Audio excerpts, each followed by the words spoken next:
From our campsite at Woodering Rock, we drove north to the small town of Bencubbin. Bencubbin is a traveller-friendly shire, so if you're in town for any reason, you can always say thank you by doing a bit of shopping there.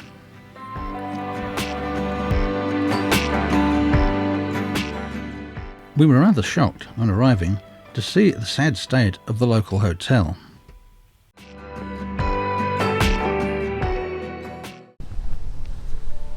Yeah, because it's Sunday, we're not going to be able to show you much around town, but they've got some interesting little displays in the main street here.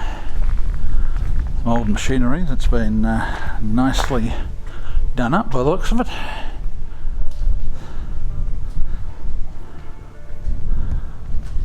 Old engines that used to drive belts that ran all sorts of things at one time.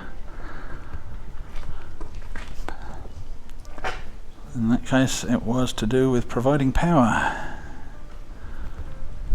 And we've got another one over here.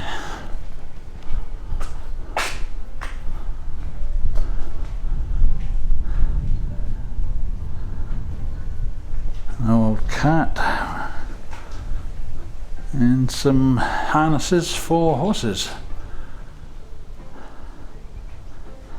But this shire does remarkably well, even though it's a very small place, in providing campsites for people. It's a very small little town. They can't have a lot of resources here, but the campsite we were at for the last 2 nights, there's also Gabbin off to the west, Mount Marshall, and Lake McDermott, all provided by the shire, free of charge. So if you're in town when the shops are open, do come in here and try to spend a bit of money, and thank the people that live here for supporting travellers and giving them such amazing resources. Most of the campsites have got some sort of facilities, toilets, in one case showers, which is at Gabbin. So really worthwhile supporting the shires that support us.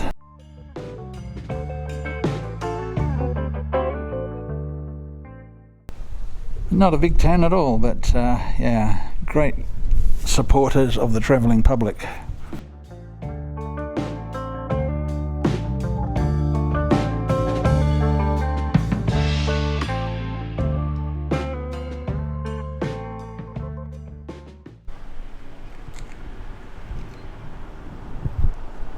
Now, unfortunately, we're here on a Sunday, which is the worst day of the week to visit any small town,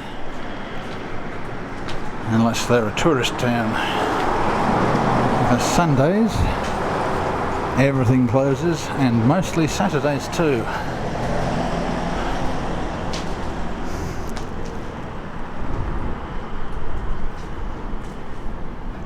They do have a cafe or something open over the road. But yeah, the saddest sight is that poor old hotel. Let's hope they do get it operating again one day. The sign in the info board says they want to get it reopened, and it looks like it suffered some sort of catastrophic damage, maybe a fire or something at some stage. It's, as I say, we'll look that up when we get back. Okay, mission now is to find a water tap because our water tanks are dry.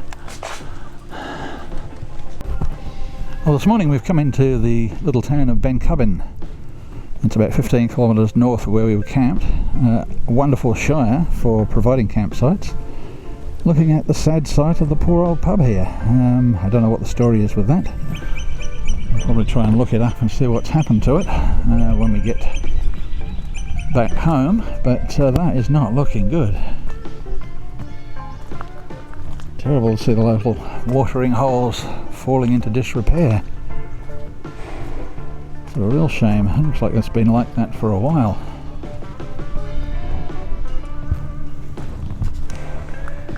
The pigeons seem to be enjoying it as a roost, but apart from that,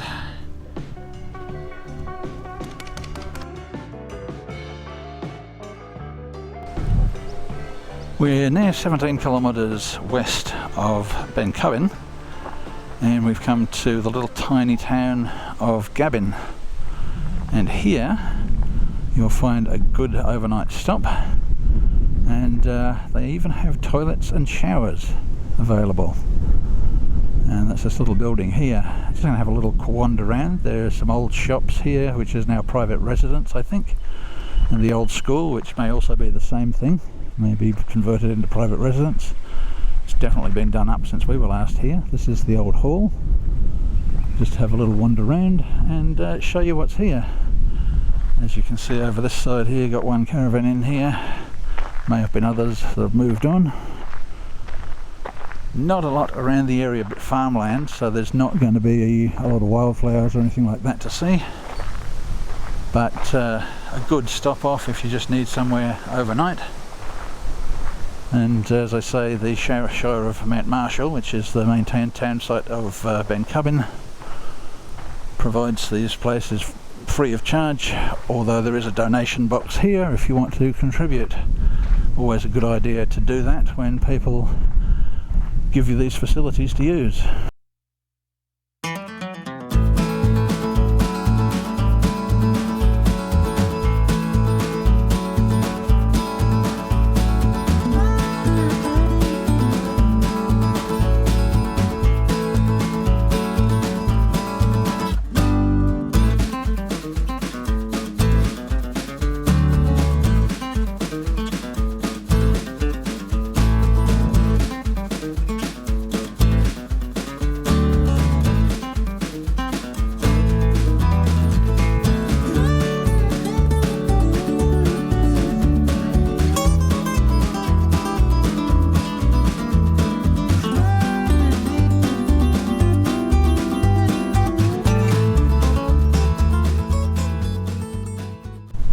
And with most of these tiny little places, there is the reason for its continued existence. The old wheat silos, which really keep a lot of these places that would otherwise completely die out just ticking over. So this is the access track to Lake McDermott. I've seen some pictures of it on Wikicamps. And I don't think we're going to stop here tonight. We're just going down to have a look at it.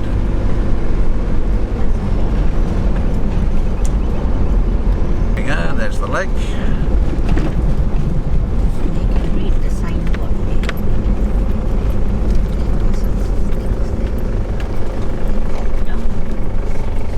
Yeah, it looks like it's a really old signboard. So I was actually talking to a guy at the caravan park, and he says the damage to the pub was a tornado that came through and ripped the roof off. So and it's been the same as that for the last couple of years, so the pub will not be in good shape, which is a shame. And quite a pleasant area down here. I don't know that there's a lot of space. Fire pit there. And from the pictures we've seen, this shelter here has lights at night, which is quite an interesting addition to it. And we have another little kangaroo donations box at this site. So if you do stay here overnight, a good idea to chuck a bit of money in there, help them out. Little fire pit and barbecue right next to the shelter here. Couple of concrete seats and plenty of space in the middle if you want to bring your own tables and chairs, I guess.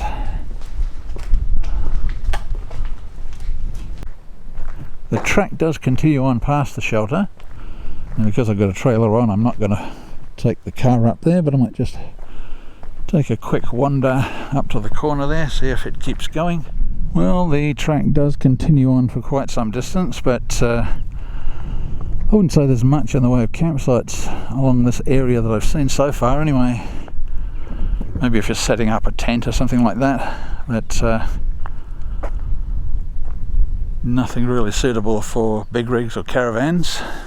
But now we're going to head off to Mount Marshall, and we expect that's where we'll be tonight. So we'll be showing you that one in the blink of an eye, thanks to the magic of editing. We are now at the campsite at Marshall Rock. Now, I think earlier on I keep calling it Mount Marshall. Why, I don't know, apart from the fact that my brain is not what it once was. Definitely called Marshall Rock. We were right up the end of the campsite here, sort of away from the toilets, because that's where everybody else congregates, so I seek quieter places. We are more or less done for the day. So we've got the shade up on this side. We're not bothering to put the awnings up on both sides. The bed in there, and I sleep in the little tent over here. The bad weather is due to come in again by Tuesday, so if we can get ourselves booked in for a couple of nights again, get ourselves out from under the canvas. Even this morning, although we've had 2 really dry days and sunny, the dew on this thing was shocking. The top was soaked, the small tent was soaked, and we had to pack them up wet, but that was okay because we knew we were coming here and they'd dry out, and they're perfectly dry now. But tenting can be a little bit more frustrating than other means that we use for camping, especially the coaster, which is the easy way to do it. But this is a nice little campsite, and a little bit later in the afternoon I'll take a wander around and show you what the facilities are. And if I'm feeling energetic, I might even hop over there and go up the hill.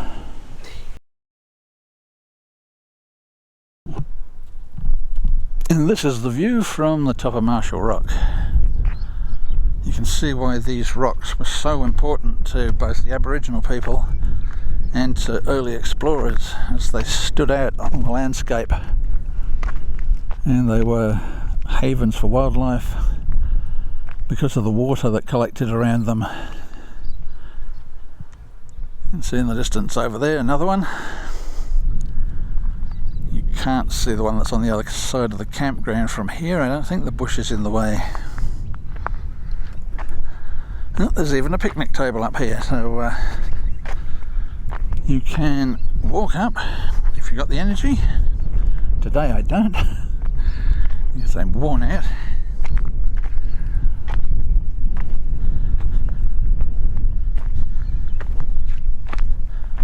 Or you can drive up, as we've just done.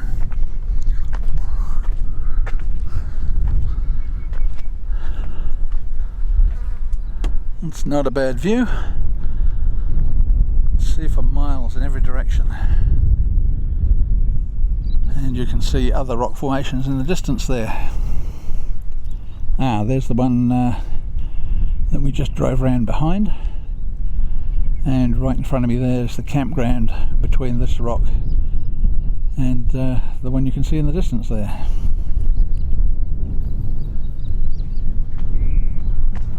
Not a lot of water around this rock, but there certainly would have been places for water catchment at one time.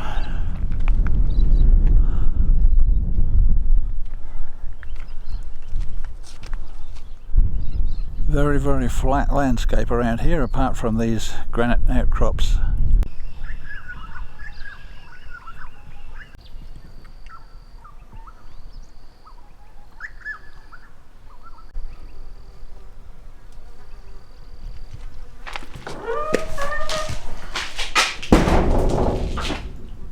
Nice clean looking dummy, kept in good order.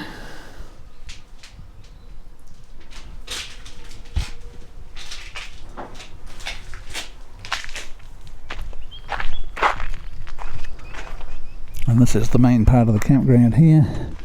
So you notice there's a water tank here.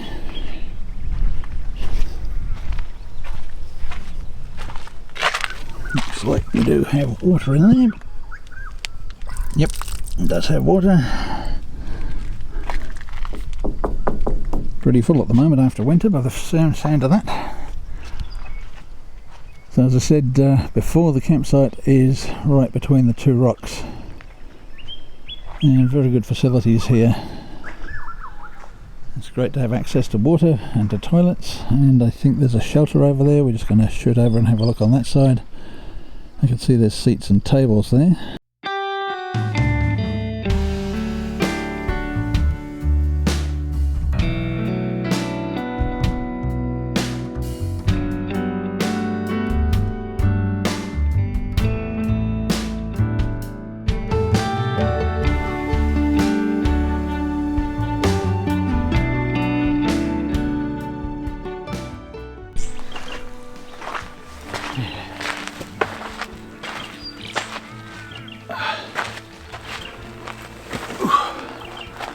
Good morning guys, we're at Marshall Rock still, but we're leaving here to go to McDermott this morning.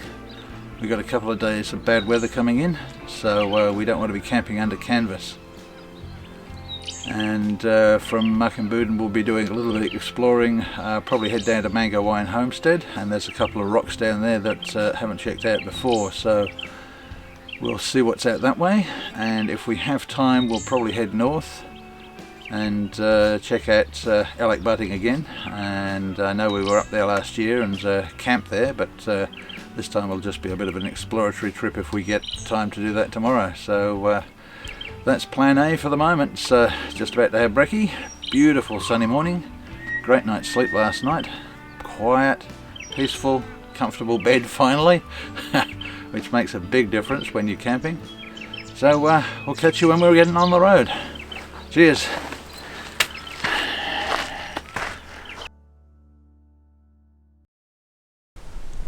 For those who might be interested in how we are powering this little setup, what we've got on top of the trailer over there is a 200 watt fixed panel that's hooked into a battery on the front, and generally all that does is power lights. But when we need extra power, which is when we are parked up and we're using the fridge, we can then hook the trailer via a very heavy cable into the car, and at the front of the car we have this 130 watt solar blanket. It's an Allspark. We did have a King solar blanket, but unfortunately King solar blankets are not the most reliable things on the planet. And I was using it quite happily for a while before I realised the thing was completely and utterly dead, given up the ghost. So last time I buy any King solar gear, unfortunately, I do buy other gear from them, including those awnings which you can see on top of the annex. We've got two of their awnings on the trailer here. So far so good with those.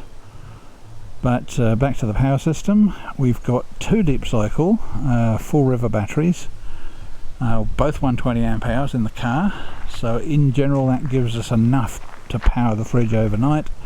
And the fridge we use is an Engel. It has a 60 litre main section, and we generally use that as the freezer. And on top of that we've got a 40 litre 2 zone, which you can see here. That gives us our fridge, and this 60 litres at the bottom gives us our freezer. Now the settings I use on the Engel, and this is a really old one, you won't see ones like this anymore.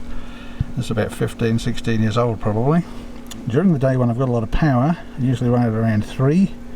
At night, when I don't want the power to be used up as much, and anyway it's not very warm, I then take that right down to just under 2, and that keeps us running pretty happily most of the time. So we just like to get it nice and cold by the end of the day, and then at night just turn it right down. And that pretty much does all of our needs, even if we're sitting still for a while. We don't have to drive all the time, we can sit still almost indefinitely with that. So just a brief overview there of the power system. As you can see on top of the trailer there, that's the 200 watt, and cable coming down to the front box here, which is where the battery is. Now the battery I've got in here is quite small, I need to upgrade that to a 120. And then we've got a cable coming out here, runs across to the back of the car, and that feeds into the deep cycle batteries that we've got in the car. So plenty of power really for our needs. The only time we'd struggle, I suppose, is when you have cloud for a number of different days, and then we might just have to go for a run in the car to bring the batteries up again. But in general, yeah, it works pretty well. So if you're doing your own setup and you want some idea of how it's done, that will keep us going indefinitely. We've got a CTEC charger, DC to DC charger, under the bonnet there, the very fading bonnet, and that will also work with lithium. That will also work with lithium that I haven't switched to yet. and it is a solar regulator, an MPPT solar regulator, so it has a number of different functions. It charges the batteries while we're driving, it regulates from solar, and it will happily use lithium or deep cycle flooded lead acid. And that's our little rundown of the power system for our camping setup.